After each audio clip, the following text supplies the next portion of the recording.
Thanks, Matt.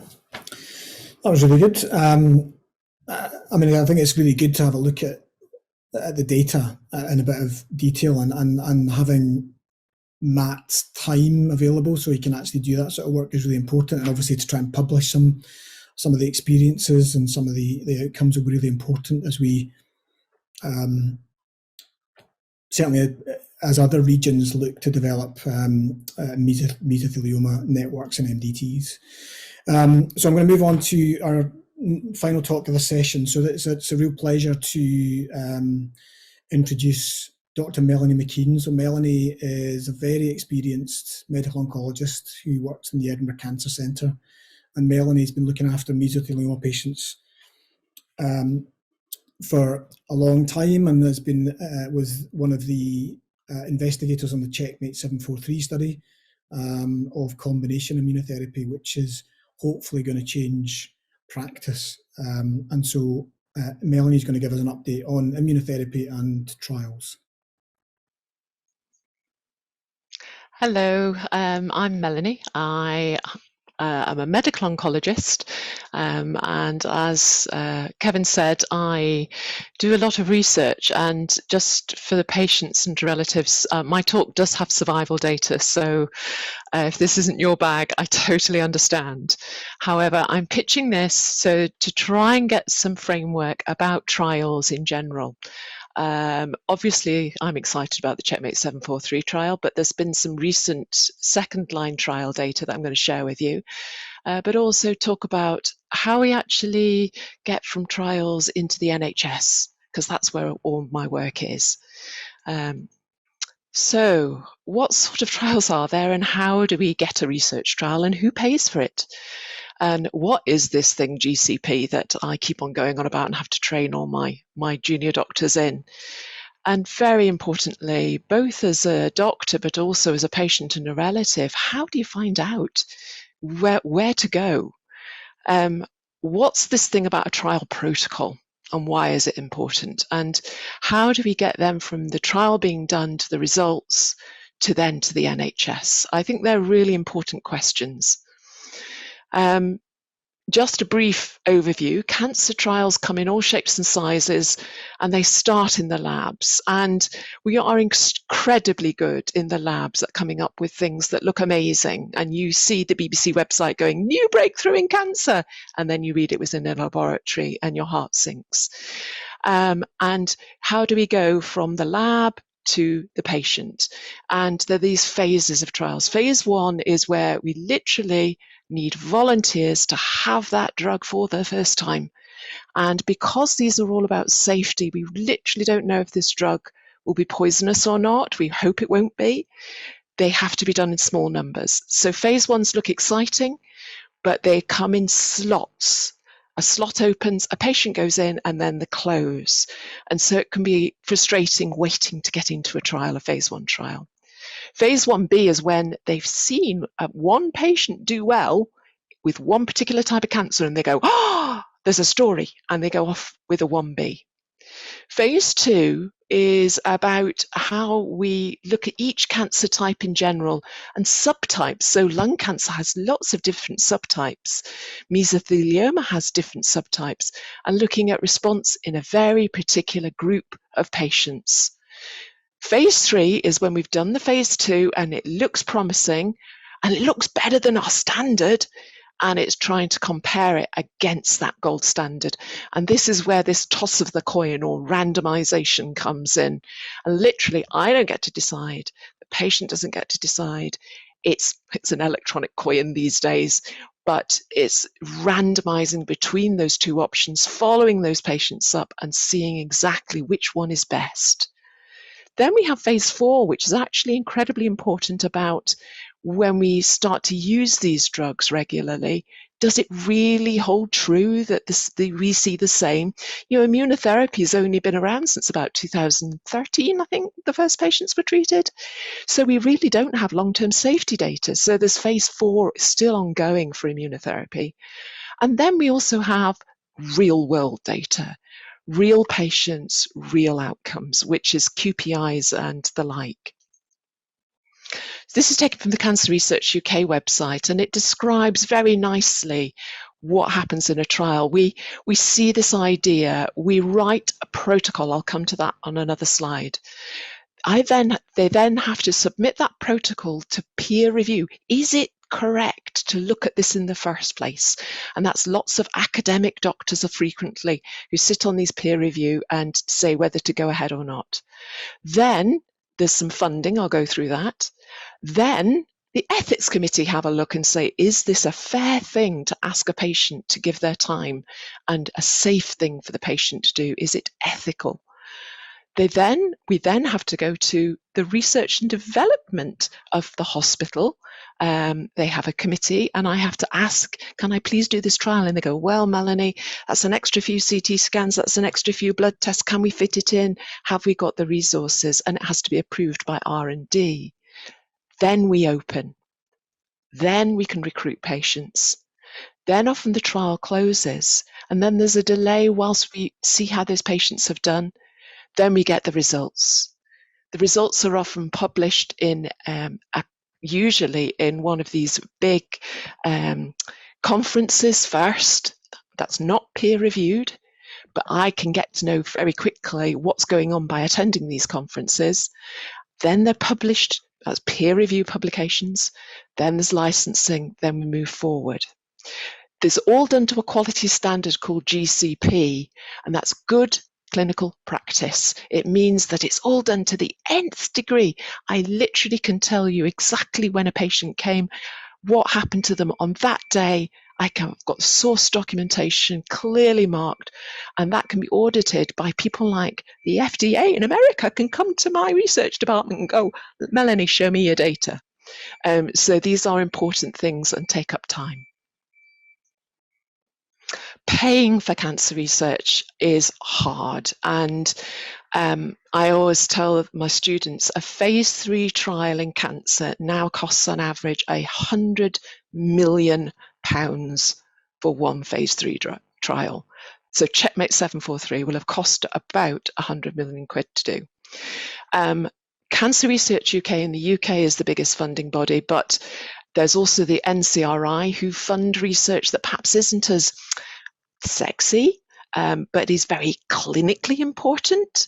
These ideas that people have that actually perhaps we could give less drug rather than more drug.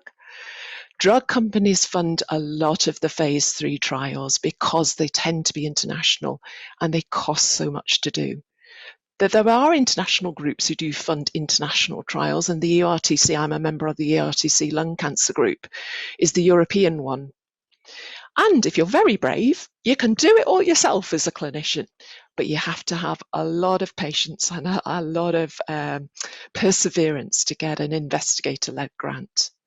But how do you find out about them as a patient, or you're a nurse specialist, you've got a patient who's wants to try a trial? How do you find out? Well, I've been updated because apparently the best place to look is the Mesothelioma app. So mesothelioma.co.uk, you can see the link to the app there, and you can literally put in your postcode and you can see what is open near to you, and it will tell you what sort of patients they're looking for, what they're looking at, and it's kept up to date, which I think is incredibly important because it's nothing more frustrating. I had several patients referred to me for Checkmate 743 long after it had closed. There are other websites there, they're all UK based, but I do think that mesothelioma app is probably the best one for mesothelioma patients. Protocols. Now, this is the little bit of a heart sink here. So why do we have a protocol and what does it mean? It basically sets out the stage for the trial before we even recruit a single patient. And as part of that, it has very strict, at the beginning, who you want to go into this trial, who are you going to look at? And they have something called eligibility criteria, or probably better called hurdles, because they feel like hurdles. There's often a list of what they want the patient to have, but also what they want the patient not to have. So things like, unfortunately, if you've got kidney trouble, that's often an exclusion criteria. If you've had a cancer before, That can be an exclusion. Eligibility, you might have to have something called measurable disease. That can be an exclusion. It's really difficult, but these make sure that the trial data will give an answer at the end, and that's why they're put there in words of stone at the beginning. There's also, very importantly, how you're going to analyze the results, and the statistical analysis occurs before we even put a patient in, so we know exactly how many patients we need to put in, and it's Goldilocks, not too little, not too many. Okay, we don't want to over-treat patients if it's the wrong treatment. So we have to have an analytical plan before we even begin. And licensing can fail because the analytical plan went wrong. There's a famous study called Checkmate 227 where the analytical plan went wrong, and because of that, it never got its FDA license. These are very strict and cannot be changed, even if I want to waiver these. I can't. And that can be hard to hear if you volunteer for something and you're told you don't meet the criteria. What's the plus side? Why would anybody bother to do this? And the biggest one is you may get a treatment which you can only have as part of a trial, and it may work better. And we are constantly moving forward. I cannot believe what I do now compared to what I even did 10 years ago. And that is thanks to trials. You also, and I have a lovely story of a chap who was in his 20s with pancreatic cancer, poor soul, who used to come for a cancer treatment trial in Glasgow when I was a trainee there.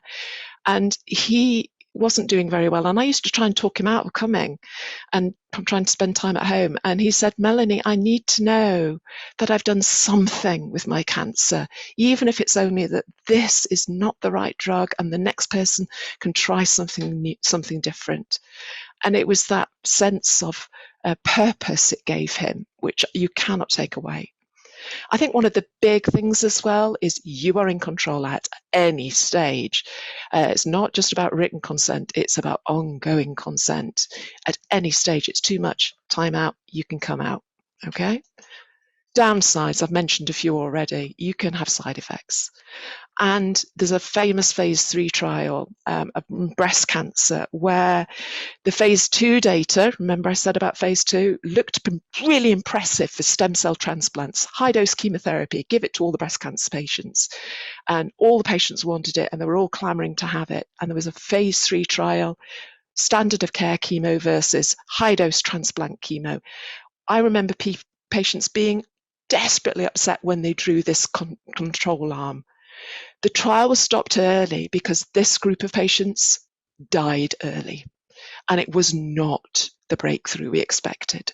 And that was a real wake-up call to medical oncologists of my generation, that phase 3 is so important. There's checkups, there's extra time, there's lots and lots of visits. Here's Checkmate 743. I know Nicola Steele presented this last year, so I'm not going to go back over all of the data, but this basically was comparing an unresectable mesothelioma doublet immunotherapy with nivolumab ipilimumab for up to 2 years as tolerated versus 6 cycles standard of care platinum pemetrexed chemotherapy. Warning shot, here's the survival data.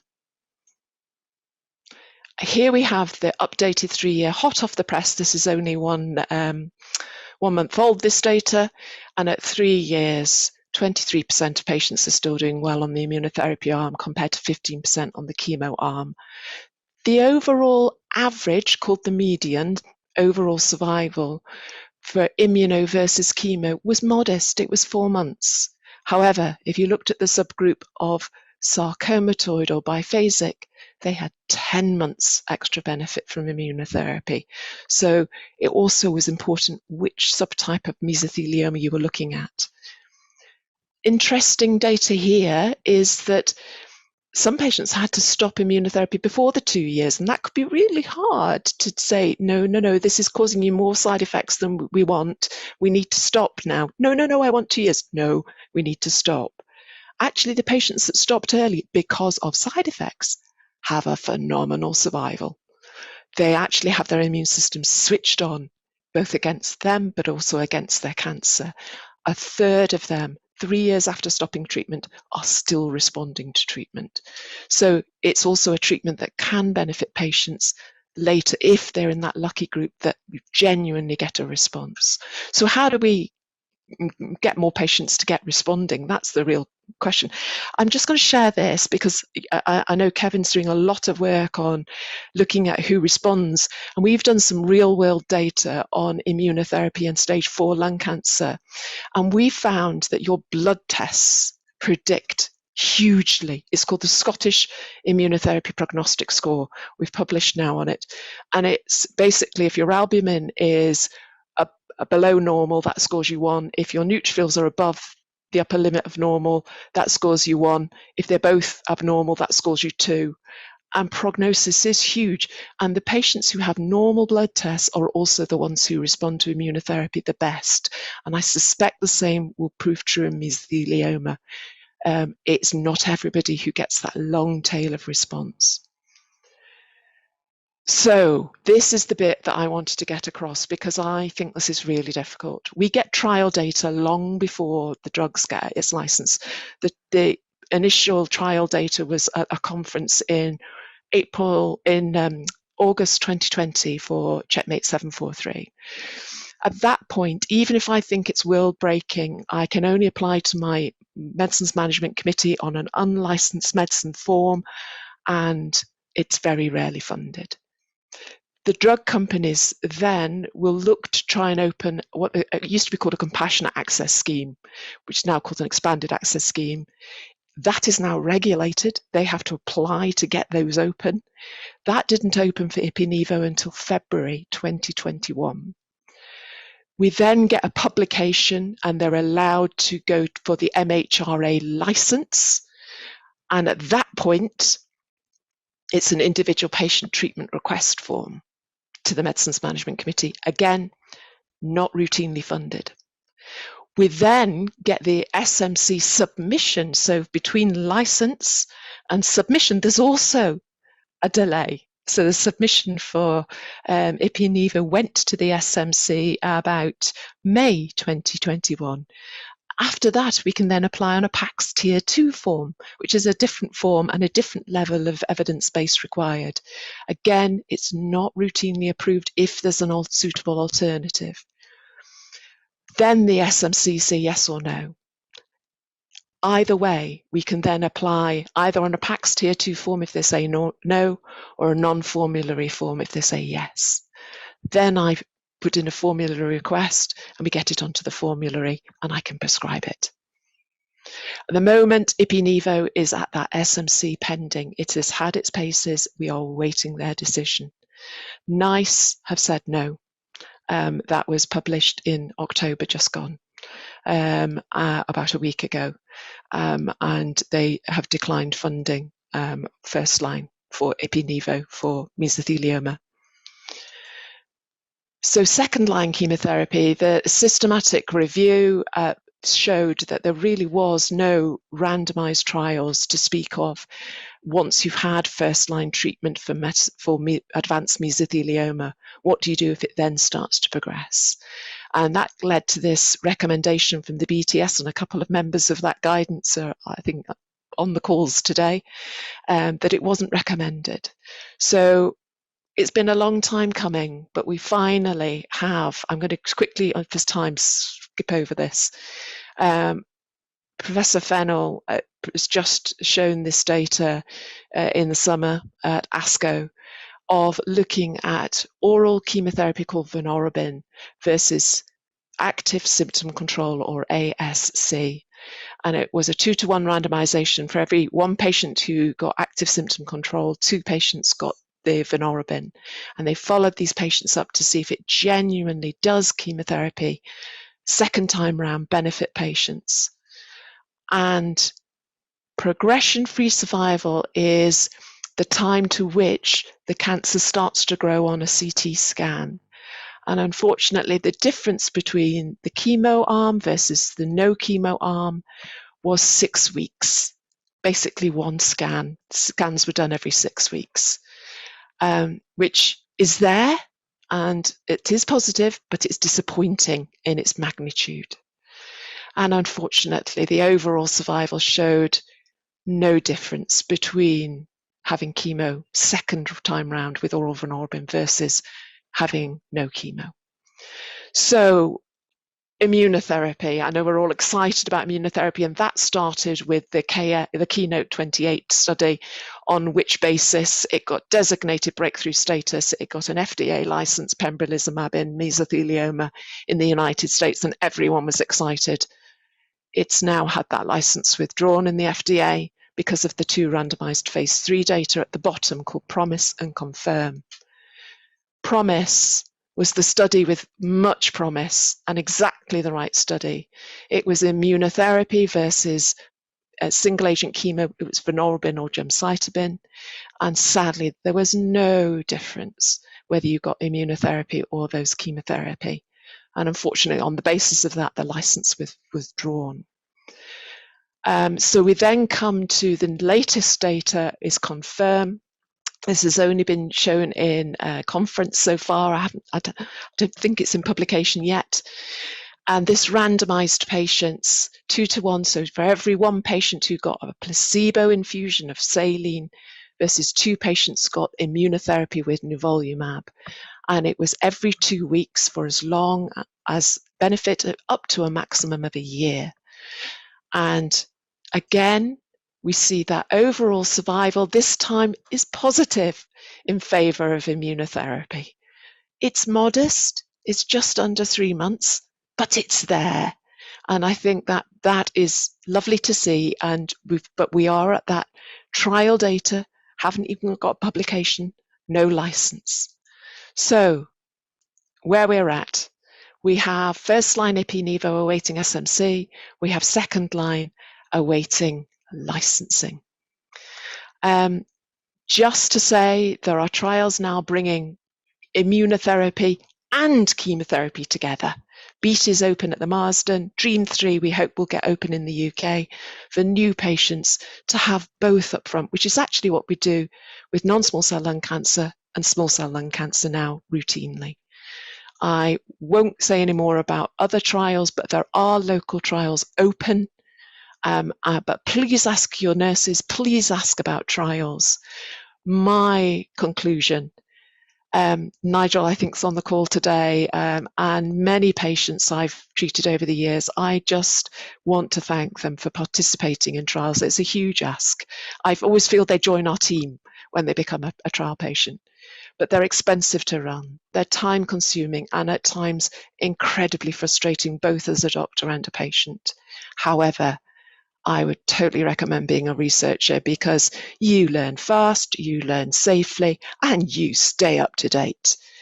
And the most thing I've taken away over the years is never, never take away people's hope. I think hope is such a precious thing, and trials give patients hope. Thank you. I'll stop there.